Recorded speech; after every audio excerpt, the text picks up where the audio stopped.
Okay mga guys, steamed crab Alaskan garlic sauce. Ay na po ang ating crab Alaskan mga guys. Atin na pong tanggalin ang kanyang galamay at atin po itong i-slice. Atin na pong tanggalin isa-isa ito mga guys ang kanyang galamay.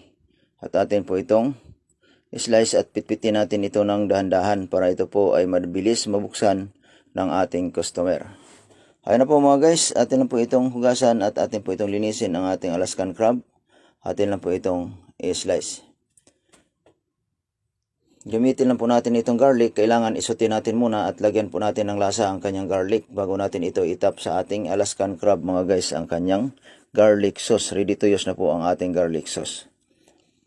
Ayun na po mga guys, atin lang po itong hiwain ang kanyang galamay at atin po itong pitpitin at ayusin po natin ito para magiging maayos ang ating trabaho. Atin na pong buksan ang ating Alaskan crab mga guys at atin po itong linisin. Tanggalin lang po natin ang hindi natin kailangan sa ating Alaskan crab.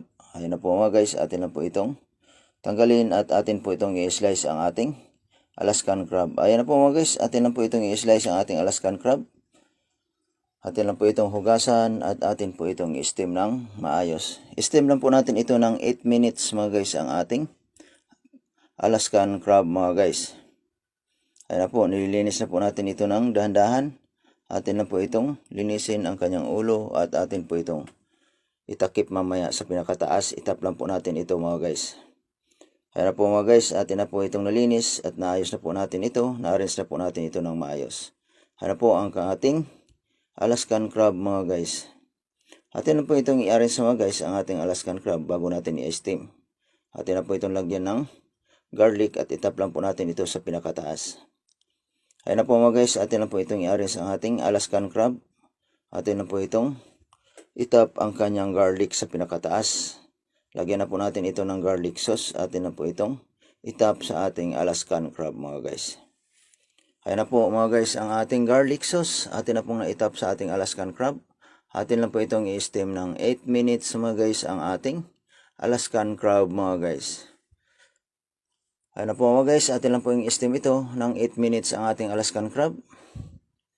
Okay mga guys, luto na po ang ating Alaskan crab mga guys. Kunin na po natin ito sa tamang oras na ating inilagay sa ating Alaskan crab garlic sauce. Ayun na po mga guys, ilagay na po natin ito sa ating plato. Ang ating Alaskan crab, ayun na po, luto na po mga guys. Ang ating Alaskan crab garlic sauce. Atin na po itong lagyan ng spring onion. Itap lang po natin ito sa pinakataas mga guys.